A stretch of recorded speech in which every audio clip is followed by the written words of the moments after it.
Headlines for this week include a new online master's program, campus improvements, and Crosse Reads. Stay tuned, WMCM's Week in Review is next.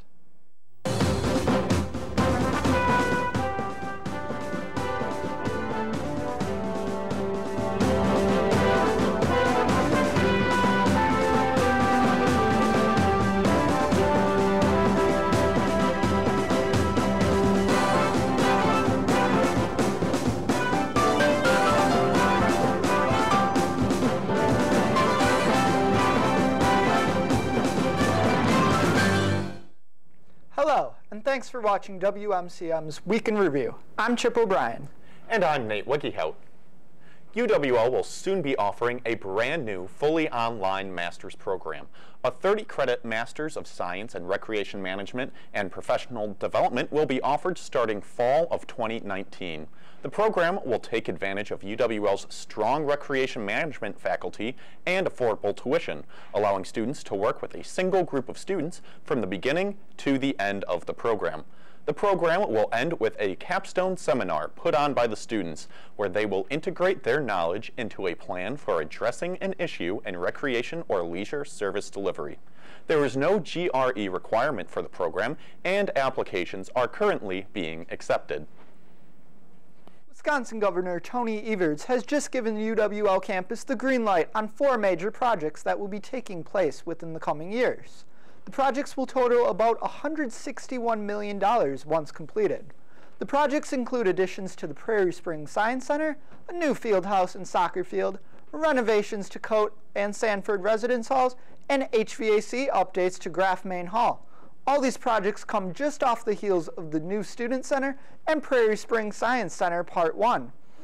In addition to renovating Whittick Hall, which will be used as the new business center, the Prairie Springs Science Center and improvements to Graf would be funded through taxpayer and general purpose revenue, while the field house and residence halls will be funded through program revenue. We can't wait to see these improvements on our campus in future years. A former UWL graduate won an exceptional award last week. Sarah Compton, a 5th grade teacher at Northside Elementary in Monroe, Wisconsin, was awarded the Milken Educator Award during a surprise assembly at her school. Compton, who graduated in 2011 with a Master's in Education and Professional Development, was given the award for creating engaging, hands-on learning projects for her students. The award also comes with a $25,000 cash prize. Compton is the only recipient from Wisconsin and one of only 33 other honorees throughout the nation for the 2018-2019 school year. We here at UWL would like to congratulate Compton for showcasing her skills she learned here at UWL and for making a positive difference in the world. This week, we sent a WMCM crew to check out Cultural Coffee Hour. Let's see how it went. This past Tuesday night, UWL's Cultural Coffee Hour hosted a group of international Japanese students in the Hall of Nations in Centennial to talk about lifestyle and education in comparison to the UWL. We spoke to Todd J. Leonard, who is the Program Director of Education of Japan and USA Comparison. We asked Todd, a 30-year Japan resident and teacher, about the program he directs. Our program is very unique because it combines both culture and education. All of our students who participate on this program are education majors, so they're future teachers. So this program allows them to go into the classrooms from kindergarten, elementary, junior high, high school, and even university classes to really get a feel of what the education system is like. We also asked a UWL student about his experience at the event. Yeah, I came here for a education and global context class, and I got a great grasp on how the Japanese education system is a lot different from the United States education system, and it was kind of fascinating for me. And I also won a Kahoot out of about 115 people and won this fabulous fan also. We also spoke to 2 Japanese students about their experiences in lacrosse. I like UW very much. So the students are very kind and friendly. Here has a lot of snow, so I've never seen such a beautiful snow. From WMCM's production crew, this is Jeremiah Waite, Aaron Gallo, and Christian Garcia. Now, back to the studio. Now here's Aaron Gallagher to talk about Crosse Reads. Thanks, Chip. We are live. Crosse Reads is a community-wide event to get La Crosse residents to engage in discussion about literature. This year's book is the nonfiction latecomer Among Family Memoir by Kao Kalia Yang. It was the winner of the 2009 Minnesota Book Awards in Creative Nonfiction / Memo Reader's Choice. It tells the story of Yang's family's escape from Laos and their time at a Thai refugee camp. UWL Associate Professor Natalie Eschenbaum is a co-organizer of the event. She says this year's book serves two purposes: to celebrate the Hmong community in La Crosse and to educate non-Hmong identifying residents about the traditions and history of a marginalized people. La Crosse community members can pick up copies of the book at 3 locations: La Crosse Public Library, People's Foods Co-op, and CIA CIAB Inc. For UWL students and faculty, books are available in the English department in Wimberley as well as at the circulation desk in the library. The books are free thanks to Wisconsin Humanities Council grant. This grant will also fund community conversations, host a Hear Hear tour of oral Hmong histories, and bring an award-winning poet to La Crosse. If you are interested in talking about the book with other readers, there is one more downtown meetup at Cabin Coffee on Saturday, March 23rd from 9 until 10:30 a.m. Copies of the book will be available for those who don't already have one. The final La Crosse Reads event will be on April 4th, starting with a poetry reading by Mai Dervang at 4 p.m. in room 3310 at the Student Union. Following the reading will be a reception, book signing, and keynote speech. For more information about this community-wide event, you can visit lacrossereads.com. Now back to you, Chip. Thanks, Aaron. Oh my gosh! This is a significant catchphrase that belongs to no other than Manitowoc Minute legend himself, Charlie Berens. Berens will bring back his comedic genius to the UWO campus once again on Thursday, March 28th, as he is touring the state on his Oh My Gosh tour. Berens has created content for Funny or Die as well as TBS Digital. Tickets for this hilarious show can be purchased on Facebook event page or at ticketstar.com by searching Charlie Berens or Manitowoc Minute. Ticket prices are $15 for UWL students, $25 for general admission, and $40 for VIP tickets, which includes meeting the legend himself. As Charlie would say, it's time to keep her moving. La Crosse Animal Rescue has many pets in need of loving homes. Here's some of the animals available in this week's edition of Perfect Pets.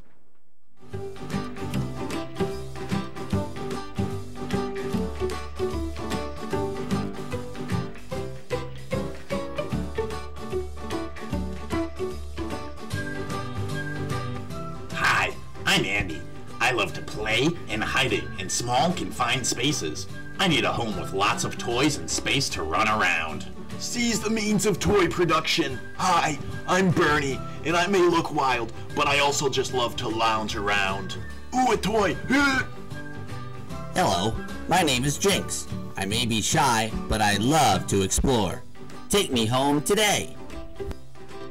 To find out more about adoption, contact La Crosse Animal Rescue at 507-895-2066.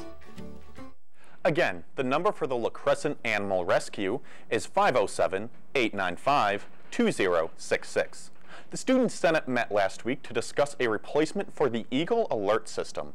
Guest speaker and Director of Student Success Joe Arney talked about the importance of tracking student success, as well as how a new program, called Navigate, could be a useful replacement to the current Eagle Alert system. Eagle Alert is currently used to give feedback to students who may be struggling, as well as acknowledge students who are doing exceptionally well. Arney said that while Eagle Alert is effective, it lacks an intuitive nature. The UW system would help fund the initial implementation of the project, but the campus would need to pay in full after 5 years. Arney says that the rate of student retention from the system would help it pay for itself. The Center for Organization, Vision, and Engagements, also known as the Cove, is a great student resource on the UWL's campus. We sent a WMCM crew to find out more. The Cove is a student resource located on the second floor of the Student Union. We spoke to Cove Program Advisor Colin Heyerdahl to learn more. So the Cove is a center for organizations, vision, and engagement. It's essentially a hub for student organizations. Student organizations are given designated spaces in the Cove, but any students are welcome to use the space and its resources. We have Cove Graphics. Graphics does graphics. Administration does kind of the behind the scenes with all the clubs and organizations. And then Leadership and Involvement Center promotes volunteer opportunities to give students a good experience. UWL has many organizations, so the Cove is the perfect place to learn more about the various clubs you can get involved with. We have a lot of multicultural little cubbies along here, on the other side as well, and then rackets in here, student association, and even Greek life is over in the corner. The Pride Center is yet another organization you can find here. You can also pick up some pamphlets in the Cove that are distributed by the Counseling and Testing Center. Venture into the back of the Cove and you'll find the food pantry. Financially struggling students just need to fill out an online form to be given swipe access to the pantry with their UWL student ID. The Cove is an accessible and comfortable multi-purpose space, perfect for studying or for socializing. The regular Cove hours are 8 a.m. to 8 p.m. and those kind of fluctuate every now and then. Even though the Cove gates are closed at 8 o'clock on weeknights and always shut on weekends, students can still use the Cove as long as they enter through the side door by swiping their student IDs. To find out more about the Cove, stop by the front desk to talk to some student staff members. For WMCM, this has been Allie Schatzman, Jenna Zerbel, and Eric Ellefson. Back to you in the studio. Tomorrow marks the beginning of UWL's spring break. This time will allow students to relax and unwind from the stress of school and homework before classes resume on March 26. Each year it has been shown that about 50 to 75% of college students will travel somewhere warm for spring break. Cancun, Mexico holds the #1 spot. Other popular destinations include Miami Beach, Florida, South Padre Island in Texas, Cabo San Lucas in Mexico. Personally, I'm going to Panama City Beach, Florida, which ranked #10 on the top spring break destinations of 2019. Whether you are traveling somewhere warm, staying in La Crosse, or going home for spring break, all of us at WMCM wish you a safe and relaxing spring break.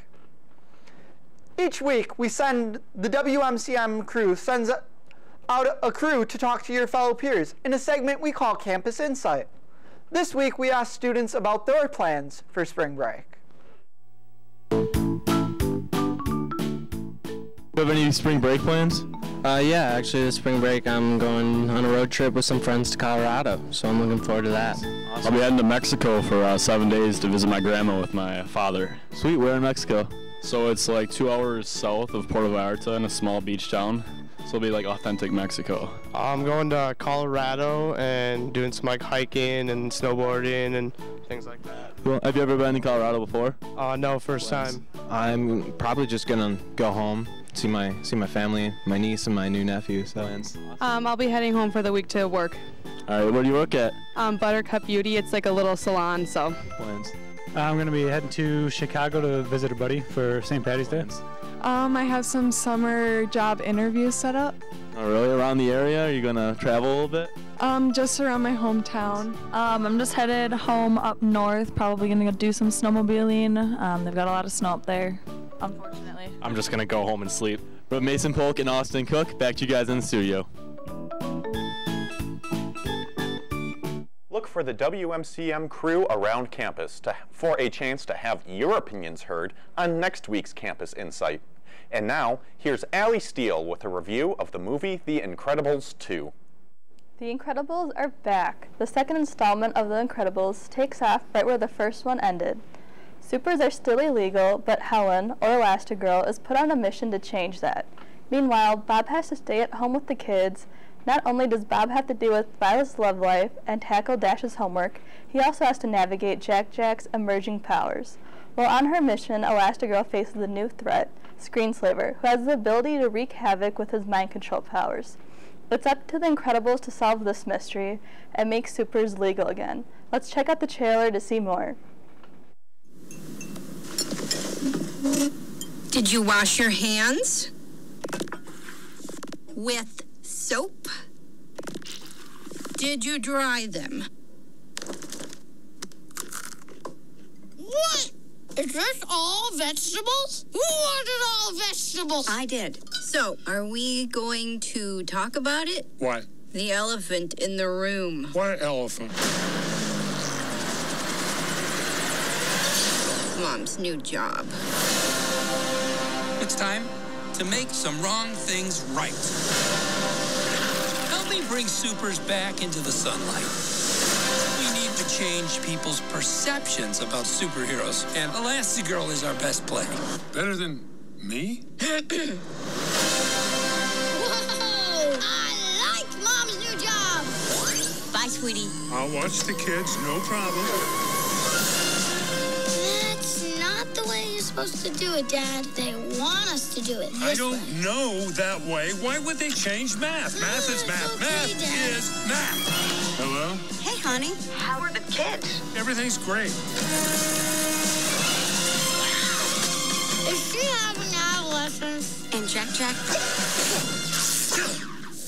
He's in excellent health. What the? Num num cookie. Oh my God. Cookie. Wow, gay. That is freaky. You know it's crazy, right? To help my family, I gotta leave it. To fix the law, I gotta break it. You've got to, so our kids can have that choice. Thank you, young man.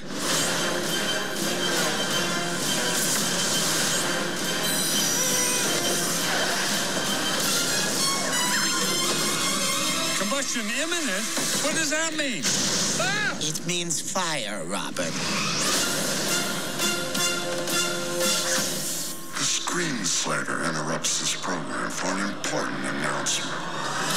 Suit up. It might get weird. I'll be there ASAP. Where you going ASAP? You better be back ASAP. I really love being able to see The Incredibles on screen again, especially since it's been 14 years since the first one. This movie really did the first one justice, and usually most sequels can't do that. I personally enjoyed it, and I thought it was really funny, especially when it came to Jack using his powers. I also think it's interesting to see the family superhero dynamic as well. It's not every day you see a family fighting crime together. Although they still never defeated the Underminer from the first movie, I still give it a 10 out of 10. Stay tuned to WMCM's Kyle Tanis. We'll be right back with this weekend's weather. But first, here's a message from Student Body President Ben O'Connell.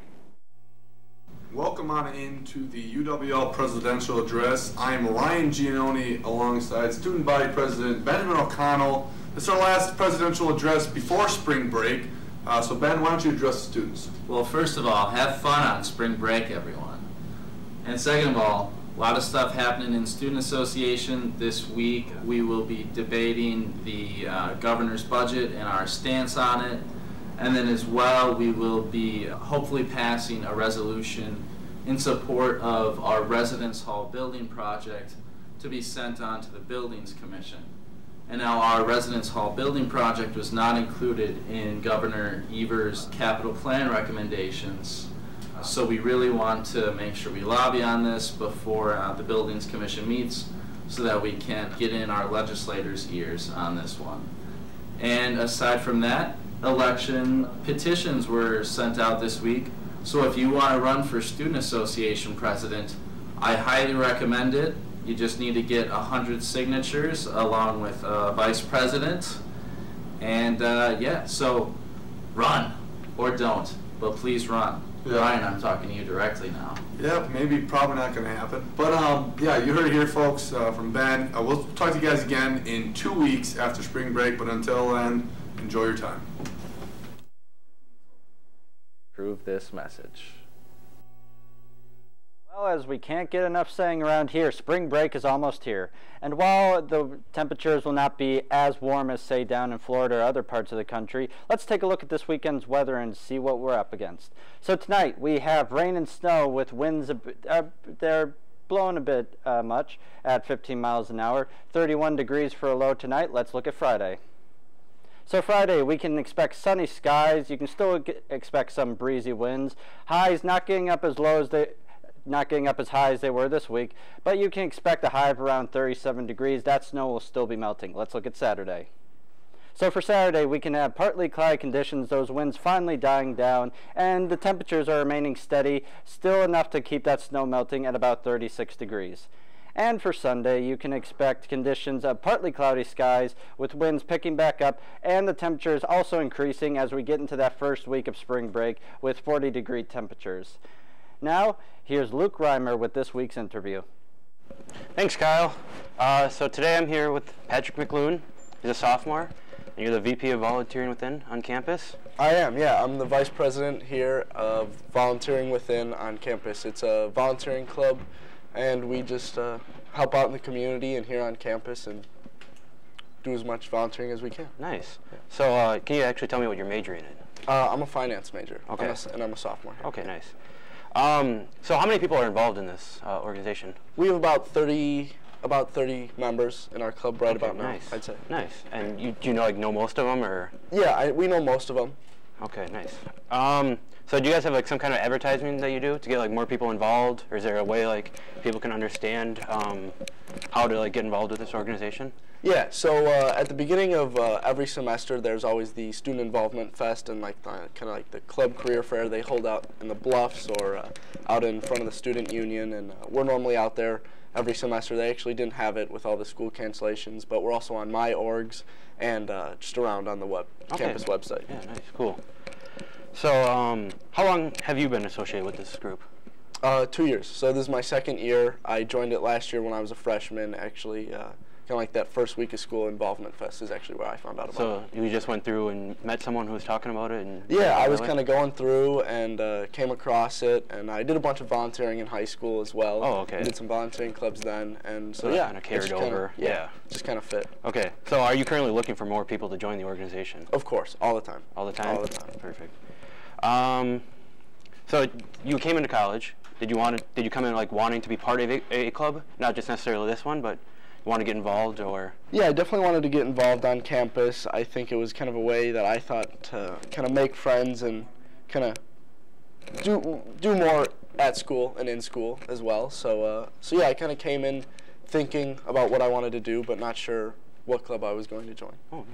So do you have like set meetings for this organization? Yeah, so we do meetings about once or twice a month, Mondays and Centennial. So yeah, this is actually one of our meetings here. We just kind of had a club get together, and we just played a bunch of games and did a service project that day too as well. Can you tell me what's going on in this game? This is basically just like who can eat the donuts the fastest off the string, and you can't use your hands, so just having fun. Sounds like my kind of game. Do you need like a certain skill set to join? No, we're just looking for volunteers and people who want to help out and do well in the community and here on campus. Oh, okay. Do you work with any other clubs or organizations outside of UWL? Yeah, we do. We work with the Children's Museum here in La Crosse, with also the YMCA and the Wafer Food Pantry. We actually do a canned food drive on Halloween, and we go collect canned goods. Yeah, and then the Rotary lights as well. Okay, cool. And that's a pretty big destination people like to go to and check out, especially during the winter. Do you work with any other clubs or organizations in UWL? We do, just kind of here and there. We work with like AMA, I think, and I'm not sure of the clubs exactly, but yeah, we've partnered with a bunch of them. Yeah. Okay. All right, thanks, Patrick. Yeah, of course. Now stay tuned. Noah Rummel will be right back with This Week's Sports. But first, let's take another look at those adorable animals in need of loving homes on this week's edition of Perfect Pets.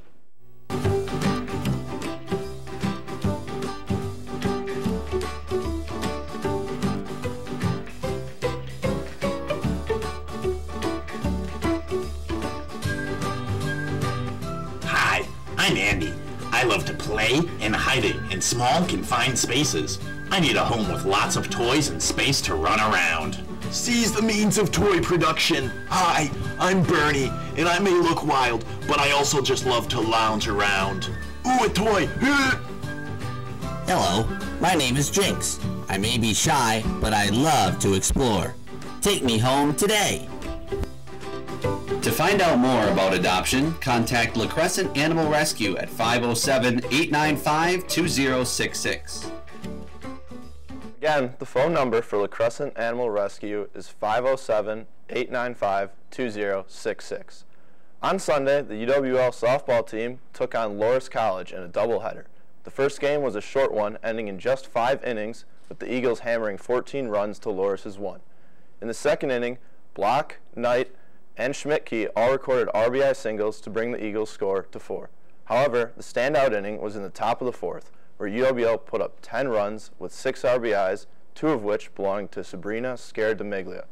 Caitlin Hughes was dominant at the mound, pitching 4 innings, allowing just 3 hits and 1 run. In the second game of the day, Loras came out looking for redemption, scoring the opening 2 runs in the top of the second inning. The Eagles responded with an RBI double from Block and a single from Schaff to bring the score to 2s. Loras tried to keep the bats going, but scored only 1 run by Schill. UWL didn't slow down, though. A Lease triple and a 2-run double by Block brought the score 6-3 in the 3rd inning and would stay that way. This time, Sydney Shattuck would be the first on the mound for the Eagles. Pitching 4 innings, she allowed 3 runs out of 7 hits with 1 strikeout. The closing 3 innings were pitched by Maddie Milken, who only allowed 1 hit. Emily Knight and Caitlin Hughes both earned WIAC Athlete of the Week honors for their outstanding level of play. The team will head off to Tucson, Arizona on the 16th to take on Milken and Buena Vista, looking to extend their 4-game win streak. Another team that dominated this weekend was the men's track and field team at the NCAA Indoor Championship. The team went on to tie for 2nd place with a team total of 39 points. UWL has not placed lower than 5th place in the indoor season since 1985. The Eagles received 15 NCAA All-American awards over the course of the weekend, one of which was John Koenig, received 2 NCAA All-American honors, finishing 3rd in the 200-meter dash with a time of 21.7 seconds and 4th in the 60-meter with a time of 6.8. Seth Holden managed to earn himself 3 awards on Friday and Saturday for his 6th place finish in the 60-meter dash, as well as 4th place in the 4x4 and 7th in the distance medley. Other members of the 4x4 team were Handrick, Sullivan, and DeSorce. Jacob Tunis added his 2nd career award in the triple jump, placing 4th with a career high of 48 feet and 3/4 inch jump. UWL has had an astounding 33 national championships consisting of 18 indoor and 15 outdoor, which is more than any other team in the nation. Lacrosse has earned 315 All-American honors since the creation of the program. The team will kick off their outdoor season April 6th right here in Lacrosse. Every week on WMCM, we highlight an exceptional student athlete in a segment called Athlete of the Week. Let's take a look.